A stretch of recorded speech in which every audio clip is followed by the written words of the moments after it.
তো 5 তারিখ হচ্ছে কুটুর বাবার হ্যাপি বার্থডে, মানে পাখির বাবার হ্যাপি বার্থডে।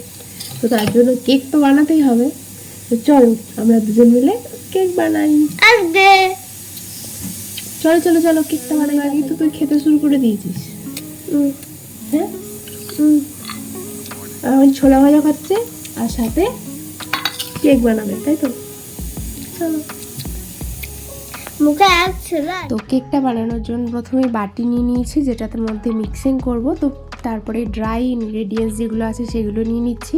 তার মধ্যে নিয়ে নিচ্ছি 1.5 কাপ মতো আটা, মানে 1.5 কাপ, মানে যেই কাপ আমি একটু বড় সাইজের কাপ নিয়েছি যাতে কেকটা একটু বড় হয়, তো ওই কাপের মেজারমেন্ট করেই কিন্তু 1.5 কাপ আমি নিচ্ছি সমস্ত কিছু। তো এখানে 1.5 কাপ আটা নিয়ে নিচ্ছি আর 1 চিমটে নুন নিয়েছি। নুন একটুখানি দিলে মিষ্টি জিনিসের টেস্ট হয়, তাই জন্য নুন নিয়ে নিয়েছি। আর এরপর দেব এই 4টে পাউচ আমুলিয়ার পাতা, মানে 5 টাকার পাতা এগুলো, তো তা 5 টাকার 4টে পাতা দিয়েছি।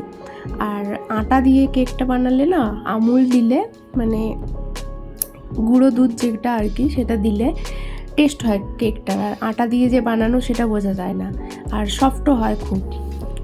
বেসিক্যালি টেস্টটা খুব ভালো হয়। আটা দিয়ে বানালে আটার একটা ফ্লেভার থাকে, তো সেই ফ্লেভারটা থাকে না এটাতে, তো কেটে যায়। আর আমি এখানে কেক বানাবো, আর একজনও তো সাথে আছে, তো উনি এখানে মিক্সিং করছেন। কতক্ষণ করবেন জানি না, আস্তে আস্তে মিক্সিং করতে করতে সেটা ওই বাবল থেকে নিচেও পড়ে যেতে পারে একটু পরে। আচ্ছা, আমি যেহেতু এখানে আটা দিয়ে কেকটা করছি, আর আটার ছাড়াও কেকের মধ্যে ডিম দিলে একটা আলাদাই টেস্ট হয়।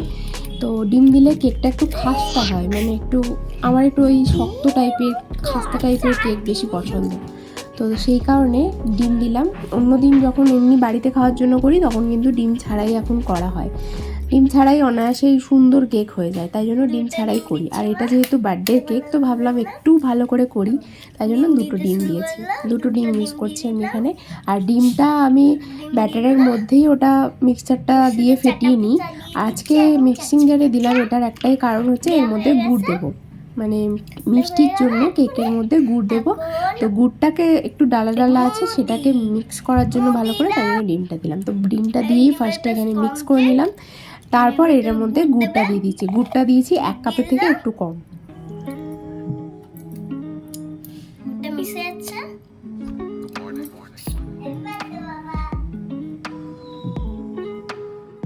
আচ্ছা, এরপর দিয়ে দিচ্ছি এখানে বাটার।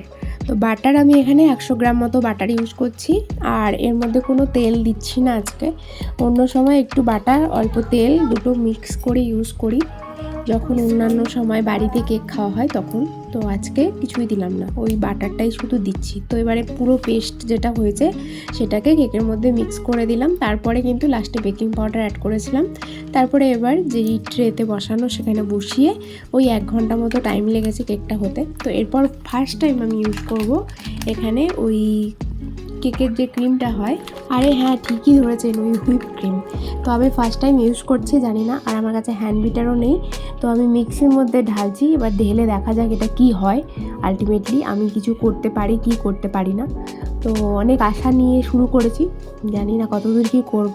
তো এর পরের পার্টে দেখাবো যে কি হয়েছিল আসলে ব্যাপারটা। এখানে তো 1/2 কাপ দিয়ে দিলাম এই গুঁড়োটা, মানে যেই হুইপ ক্রিমের যে ডাস্ট কিনেছিলাম সেটা, আর তার সাথে একটুখানি চিল্ড মিল্ক দিয়ে দিচ্ছি। এরপর এটাকে ঘুরিয়ে দেখা যাক কী তৈরি হয়। তো কী তৈরি হলো আর কি হলো কেকটা লাস্ট পর্যন্ত ফাইনাল লুক, সেটা পরের পার্টে দেখাবো। আজকের মতো টাটা।